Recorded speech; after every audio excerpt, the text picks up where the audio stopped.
I guess we're going to get started. So welcome to the Field Crops Virtual Breakfast. I'm Sarah Franzak. I'm an environmental management educator with MSU Extension. I'm based in Hillsdale County, and I cover the whole state. And I'm going to introduce Ehsan. This morning, Dr. Ehsan Ghane is going to present about how to get the best out of your drainage system. And he says that this is a brand new presentation. He's really excited to be presenting this information. So take it away, Ehsan. Thank you, Sarah. Good morning, everyone. Yes, as Sarah mentioned, I made this presentation yesterday. I'm excited. This is a new topic.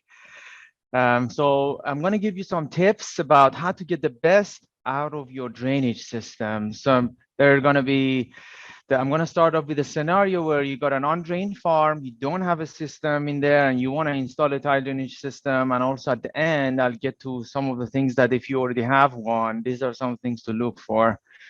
So let's get started. So when you don't have a drainage system, you have an undrained farm, you get low yield, and you feel like you need the drainage system to boost the yield. Economically, the drainage systems have a payback period from 2 to 6 years, depending on the conditions. So it pays back really well. So the first thing is the design. If you're going to do it yourself, that design is very important part of it. It's the first part of it. It's going to make the difference between what works and what works best. And that's what we want, is the best one. I can put a pipe in the ground and water is going to trickle out, but what's going to work best? That's something that it's going to require increased knowledge. This is not something that we can cover here today, but it requires increased knowledge. It requires training, education, and there are drainage workshops, including the one here in our state, Michigan, coming up March 7 to 9, 2023, where we talk about those things, working with experts, drainage contractors from Michigan Land Improvement Contractors. So that's drainage design. There's drainage installation. The same things apply. It needs some education, training to get to know how it's done.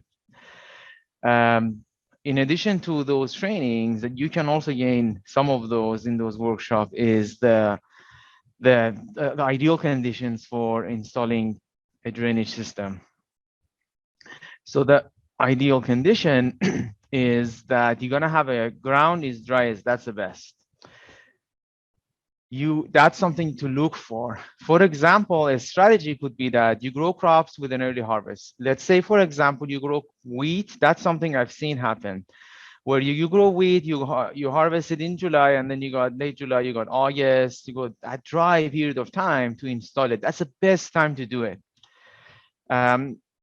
Because if you do it in another time and it's wet, soil compaction is going to happen. That's the second bulletin point here.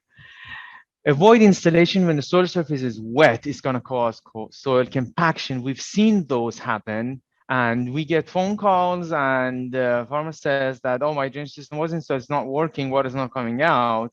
And we find out that the reason was soil compaction because it was done when it was wet. So these are tips that to consider. Another one is that this third tip is related to the second one, when the ground is wet. And when the ground is wet, the water table is high. And when you want to install the drain pipes, and if you're installing it let's say at the depth of 2.5 feet, and the water table is closer, it's shallower, let's say it's at 2 feet or 1 feet, it's just wet, you're going to get compaction, soil compaction on the surface, and also you're going to get smearing where the pipe is being laid in the ground. And that's going to slow down water entry into the pipe. So just drier, the better. Ideal conditions are dry for installation. So then some of the things about installation, some things that happen is root clogging. There are some tips to avoid those root cloggings. Generally, these annual crops, they don't pose a risk. But the catch is that you gotta install the system properly, and that requires avoiding these off-grade dips and humps when you're installing the drainage system. What I mean by that is that the pipe is going downhill and then it goes uphill. That's like a dip. And when that happens, water sits there, and that's going to be a source for the roots, and that causes a problem. So you just like a river that keeps going downhill, you want the pipe to go keep downhill so gravity can flow. So that's one tip. Another one, improper connections are another cause, because some of those are not done properly, or they use some other connections where there's obstructions in the pathway of the root. And then once one of the roots starts clogging, then more and more starts clogging. Just like you probably have seen in the side of the river, if one of those tree trunks falls and then things catch it, and then there's more and more things could catch to it and lead to an obstruction in the pipe. Generally, like I said, annual crops don't pose a risk, because once these younger, weaker roots get into the pipe, they're just gonna start washing out with the flow of water. Perennials, like if you have a shrub or a tree, then that's going to be a problem, because those are much stronger and they're going to clog. So for those areas, you're going to use, you have to be careful, have to plan for those to use a non-perforated pipe. Another drain installation tip is the sediment clogging. What I mean by sediment clogging is that the pipe is partially or fully clogged. So that's going to impede flow, and that's what you don't want to have. And fine sand and silt gets in, just like you see in this photo. That sand, it gets in and then it's just not going to flow. The way you find out is you're going to see wet spots in that vicinity area, because it's not going to be draining. So a tip is that avoid connecting lateral drain pipe to the bottom of the main pipe, so the sediment has a way to actually get washed out. Don't go to the bottom. These are technical tips. I'm just going through some of them. These are just some of them. There's more to know, but some of them would be that connection, improper connection. Again, this came back again. I talked about it with the roots. Again, if there's obstruction, some of the sediment could settle and sit there, and then more and more could come in, and then it could cause problems. And then also make sure you have maintain minimum grade in the pipe. And also, if you are in a soil which has a drain sedimentation issue, you got to use a protective measure, and that is using a pipe that's wrapped with a sock, or use a sand slot pipe. I'm going to talk about that more later. Those are some preventing measures if you have one of those. I have made a tool, it's called the Drain Sedimentation tool, on my website that can identify if your soil has a problem and you're going to need to take this protective measure. That's the installation part. The third point tip is the choice of pipe material. So I'm just going to give you some definitions. When I say rows of perforations, this is what I mean by four. Means that there's 4 rows of perforation on the surroundings of the pipe that let water come in. 4 rows of holes coming in. And this one is 8 rows. It means that there's 8 rows of perforations or slots coming into the pipe, letting water in. That's what, when I say rows, that's what I mean. Another definition is a sand slot pipe. This is a sand slot pipe. These you can slide the paper in there. It's got a really narrow width, and this is a regular perf pipe. It's got a wider width. This is by definition. When I say sand slot, regular perf, this is the 2 of those choices where you have a drain sedimentation. I mentioned that you use a sand slot pipe, which is the one on the left, and then the one on the right is a sand slot pipe with a narrower slot. The one on the left, like I said, is a sock. It keeps the sediment away from the pipe. So this is one of the research that I did. Was very interesting. We compared 8-row sand slot. We compared 4-row sand slot, 8-row sand slot with a sock wrap pipe. And we found that the sock wrap pipe had the highest drain inflow. And so just to give you an example, you may ask me, oh, Ehsan, what does that mean? Well, how many percentage is that? Well, to answer that question, I'm going to say that the one with the sock is going to have 29% higher flow than the one with the 4-row sand slot if you have a drain spacing at 30 feet and at a 2.5 feet drain depth. And 29% is a lot. So that's a major increase in flow. So that's something to consider. So I'm going to go through this quickly. So both sock wrap protect against drain sedimentation. A sock wrap pipe keeps more sediment out of the pipe than a sand slot pipe. A sock wrap pipe maximizes water entry. I explained that. The sock wrap pipe lowers the water table most quickly.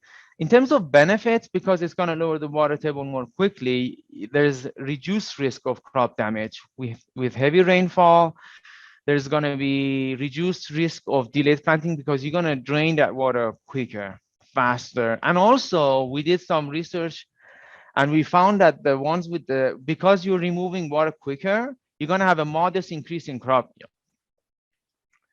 And so let's look at, so let's say you don't have a drain sedimentation issue, you're in the world without any of those issues, but what pipe properties do you want to look for?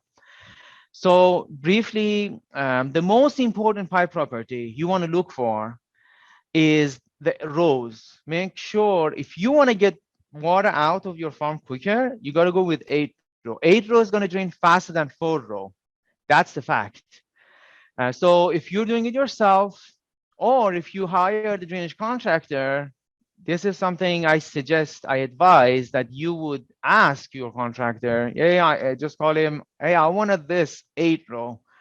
And you can say, I said so, and I have the research, scientific research to back this up.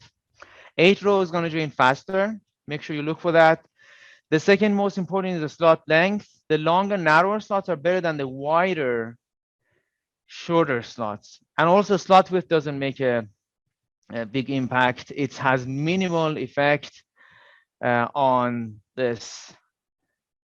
And so basically the bottom line, if you want to take a home message, one thing is that use 8 row if you want to drain faster. If that's what you want to do, and I'm sure that's what you want to do with all the rains coming with this climate change variations, then you would need an 8 row is going to drain water faster. Doesn't matter, even if you're in the slot area, sand slot areas, then the 8 row sand slot is going to be better than the 4 row sand slot. So let's say you install the drainage system, and then after that, there's maintenance. Number 4 out of those 3 would be prevent outlet blockage. You want to make sure that's clear. I'm showing a photo of one of those kind of getting closer to blockage on the photo on the right. If you have a pipe blowout, you want to repair it, otherwise soil is going to get in. Pipe blowout is when there's a hole above the pipe and the soil keeps flowing into it. It's caused by high pressure and high velocity. If you get a wet spot, let's say you get a wet spot in the field after like half an inch, and then you used to get that for years and you didn't see a wet spot. So it's unusual, and the conditions are the same like before. So that's going to be a cause for concern. That may be a cause because of the drain clogging or impeded infiltration issue. Another one is impeded infiltration by compaction. Remember I mentioned field work during wet conditions creates soil compaction. We don't want that. So there's installation and field work. Obviously, any field work that you get on the farm is gonna, if it's wet, it's gonna cause compaction and it's gonna create impeded infiltration. Water cannot infiltrate from the surface down into the soil. No matter if you have the best drainage system in the world, it's not gonna work well. And also, tillage can also create a compacted layer just below the tillage depth. That's another one of those compactions that we've seen. Another one is another impeded infiltration can be caused by soil dispersion. Dispersion causes the soil to just disintegrate and cause sealing. And it can be caused by mineral imbalance, high sodium, high magnesium. A remedy would be to add calcium to improve the soil physical properties. So the photo, that's a crusting surface. There's also a raindrop impact issue. So you got to protect the soil from raindrop impact. That's something that causes dispersion of the soil on the surface with cover crops, crop residue, mulch. So those are some practices you can keep it because the cover absorbs the raindrop impact and reduces soil dispersion. And also, finally, this is the last one, improve soil health. This is a 6th step. If you want to get the best out of the drainage system, better soil structure increases infiltration, increases water downward toward the drain pipe. Examples of improvement of soil health: reduced tillage, cover crops, diverse rotation. These are examples. And remember, I mentioned some things to remove water more quickly, but there's a water quality part of it as well. So with every nutrient management plan that you got to have a water management plan. We just don't want to get the water away as all the time quickly as if we don't need to, like winter time. So the water management plan is going to be key in that. Thank you so much. Well, thanks for attending. If you want to connect with us, here are some places to visit us. You could check us out at any of these places. Next slide, Jeff. And we're going to be taking some questions and hopefully some answers. So I have a couple in the chat. We can kick it off with Ehsan. We have a question from Clyde. Clyde asks, how effective is subsoiling with a mole attachment in clay soil? Oh, that's a great question. Let me open my question. So how effective is subsoiling with a mole attachment in clay soil? That's a very good question, Clyde. So on my website, can I share my screen, team, Sarah? So if you type in MSU drainage in any search engine, MSU drainage, the first thing is going to come up is MSU's drainage resources. So with your question, that's a great question. You're referring to mole drains basically, and I've written an extension bulletin. I just search for under conventional drainage. There's one called mole drains, and if you just type in your search engine mole drains MSU drainage, you'll still be taken to the same page. And to answer your question, it is effective. Mole drains are used commonly in Europe, in Ireland, New Zealand, Australia, in those areas, because it's a cheap alternative to tile plastic pipes, much cheaper. And to answer briefly your question, yes, it's very effective, and it's a lot of content, but this is, I'm showing the resource here that you can see how it can be done. The one way you can actually improve your subsurface drainage system, if you have a very high, heavy clay soil, you can actually combine your tile plastic pipe drainage system with mole drains, like the figure that you see zooming in on the left here, where you are basically perpendicular to the plastic. So that's a very brief answer to that question, that it is effective in a heavy. You need requirements. Again, there's requirements. There's best time to install certain things. Like for example, you mentioned clay. That's one of the requirements. You need to have a heavy clay for this to work. Thanks, Ehsan. What is the life expectancy of the sock? Yeah, so the sock is 100% polyester. That means it's plastic, and the plastic that goes in nature, it lasts for 1,000 years or more. It's pretty long time. So the same thing applies. It's plastic. Once it goes in the ground, it's going to last as long as your plastic pipe is going to last. So there's no issues with it going life expectancy. It's just that you don't want to leave it out in the sun for 6 months, and which we know contractors don't do that. That's typical. We're careful for that. And that same question, there's a follow-up. Are there soil types that would be better suited for a 4-row versus an 8-row? That's a good question too. So if you remember, I generally just briefly, I give some tips, 6 tips for improving, getting the best out of your drainage system, starting from drainage installation, drainage design, drainage installation, the choice of pipe. This one is related to the third one, choice of pipe. My message there was, out of these two, the 4 rows and the 8 rows, go with the 8 row. it does not matter what soil you have. You could be in a soil that has a clay. Let's say you're in Northwest Ohio or somewhere with or Southeast Michigan where you got heavy clay. You still are better off going with the 8-row because that's going to drain much faster than the 4-row, and that's going to do better. If you're in a sandy loam soil, then you got another one that goes above the 8-row, which in terms of performance, which is a sock wrap pipe. Sock wrap pipe, second 8-row, the slowest would be the 4-row. So it doesn't matter. That's a great question. There's a so even if you have the heavy clay, it's going to be better. So there's this misconception. Sometimes I hear that if you have a heavy clay, well, the soil is going to run so slow. It doesn't matter which you have. It's not going to get the water to the pipe anyway fast enough for it to matter for the photo. That's not true. It's going to matter. Even if you're in a Paulding heavy clay soil in Northwest Ohio, it's going to matter. It's going to have a certain percentage going to be high with the 8-row than the 4-row. That's a great question. Thanks. I got it. It matters. Like, that's what I heard. It matters. It matters. All right. So what are the good options for surface drains?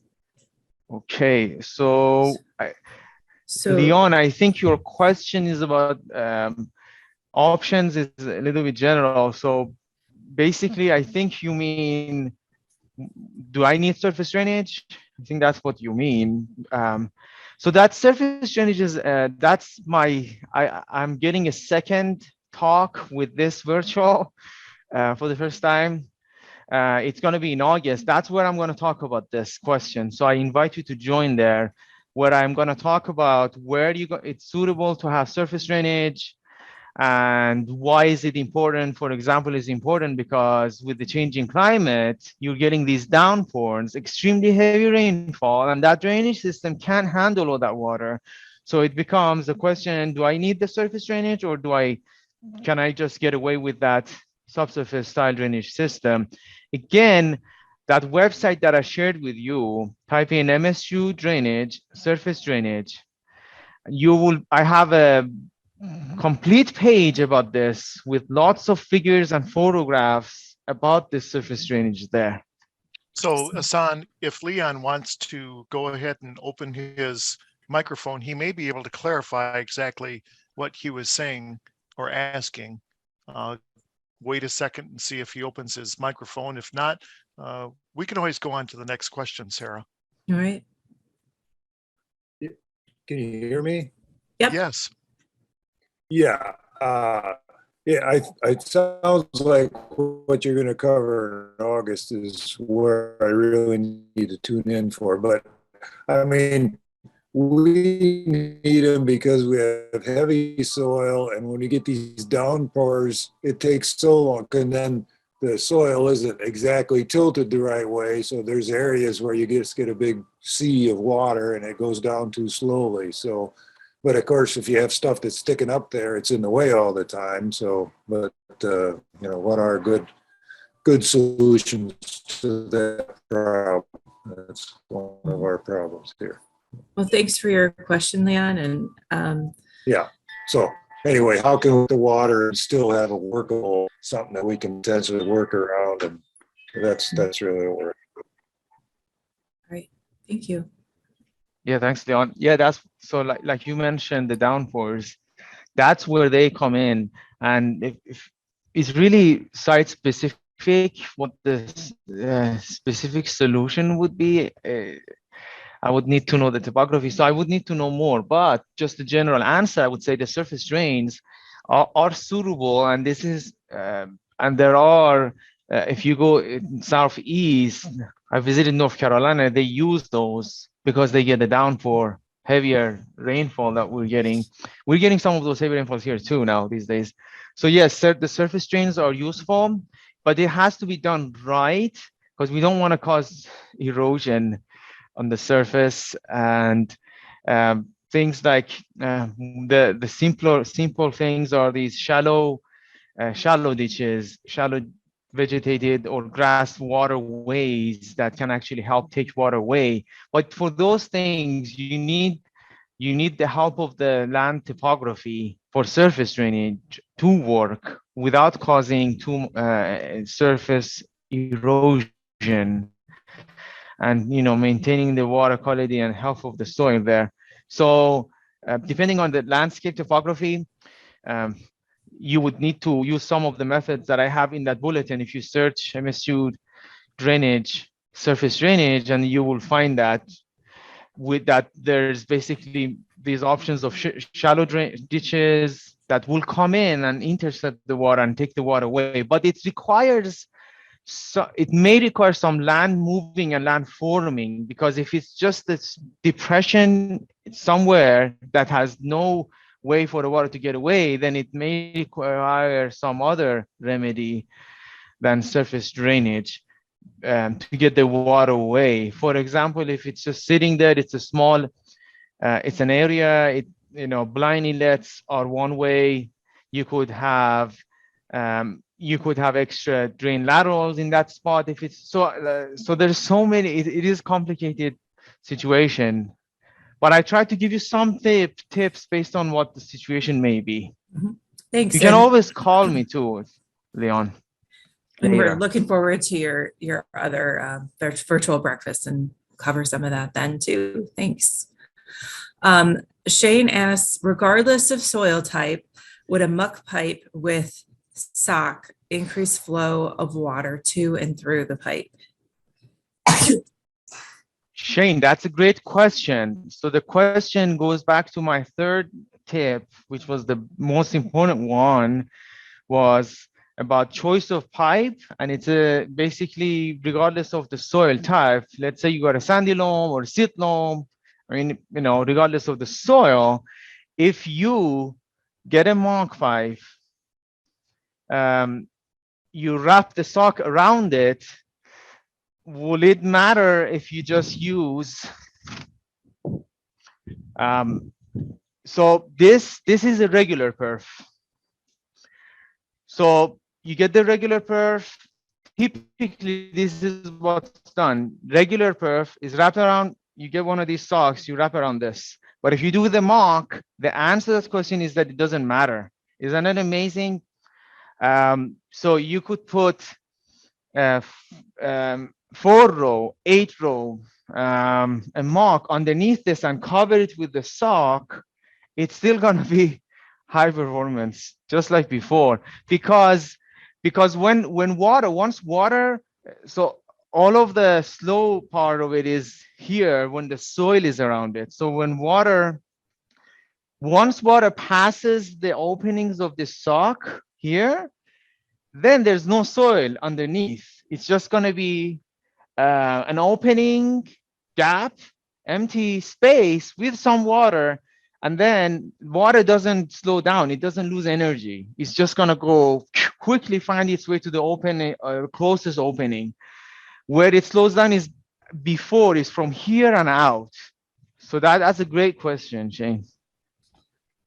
I'm glad I had the pipe handy. Ken asks, what is the best way to close up tile trenches? Yeah, so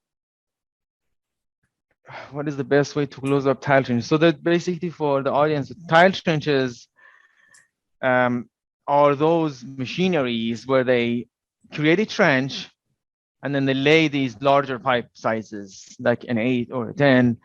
To close it up, I mean, if it's related to the getting the best out of the drainage system, something that I know this is commonly done is that you just any other excavation or earth moving, you got to put the subsoil first and then the topsoil. So you put the in the same order. So you don't want to put the other one first. But I know that's already been done.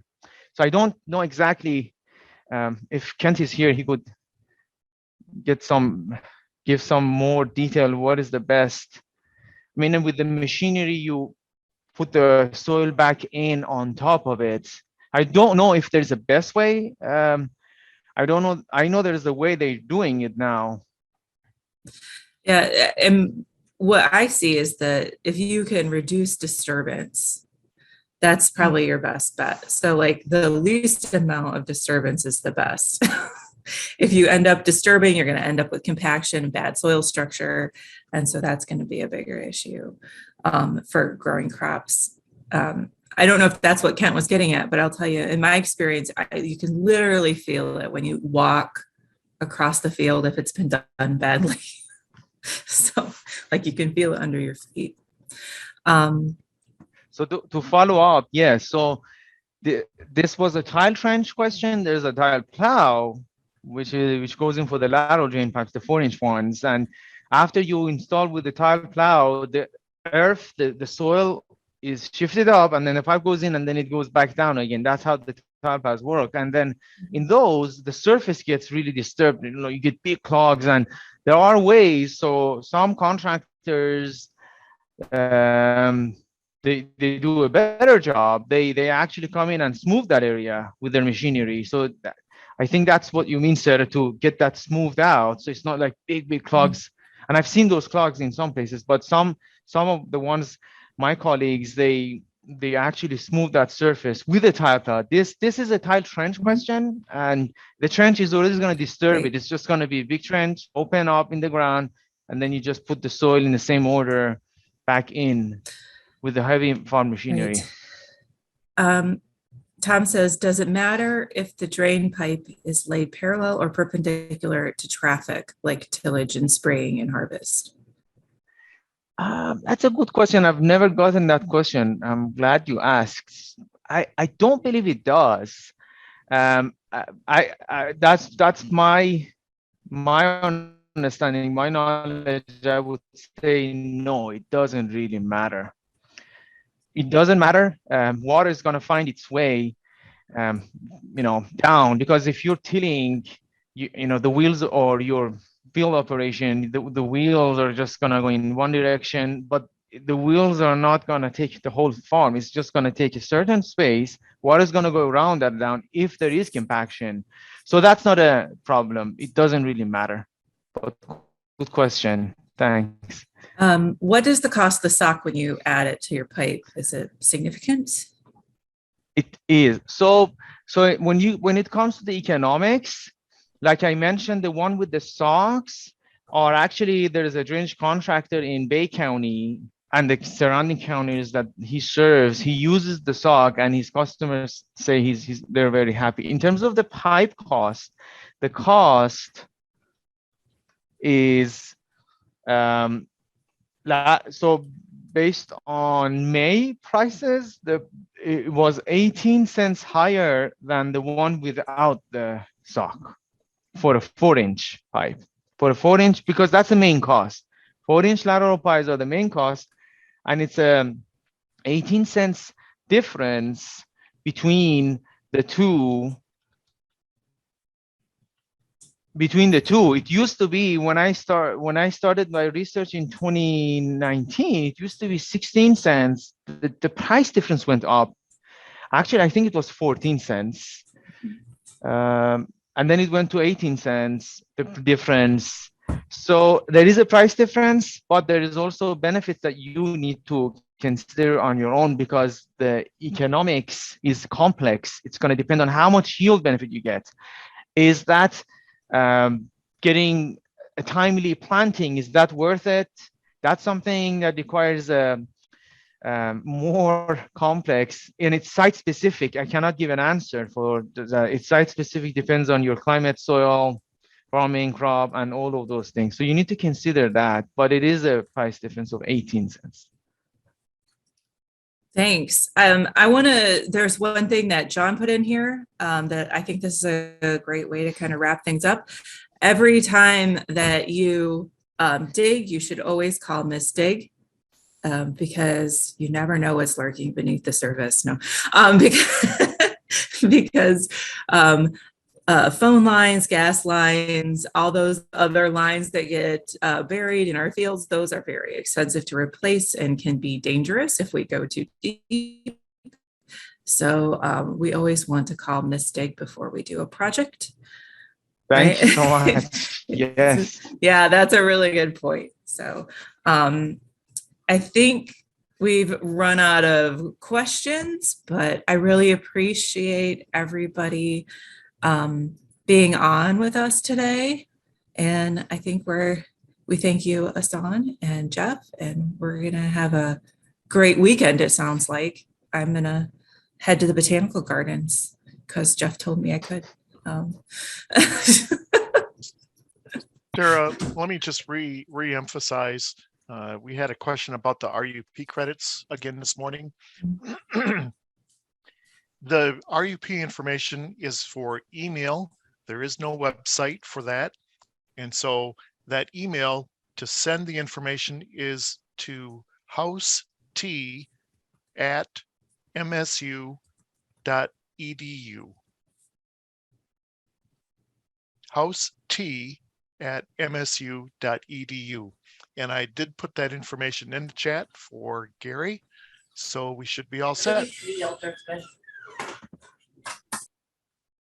Thank you, everyone. Thank you. Bye.